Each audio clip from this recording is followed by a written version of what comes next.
Now we're gonna start to swing the arms a little side to side. Think of your arms like noodle arms here, letting go of any stress or tension, things that have been bothering you, weighing on you, let it go.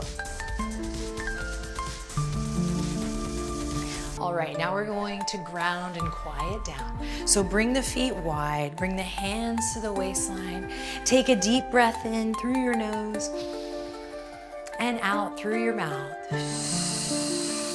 Good. Inhale in through your nose and out through your mouth. Now keep breathing as we begin to move the hips in a circle from right to front to left and back. Moving side, front, side, back, side, front, side, back, and then reverse it.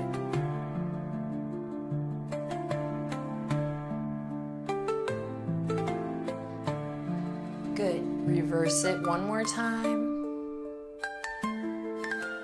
And last time, reverse it.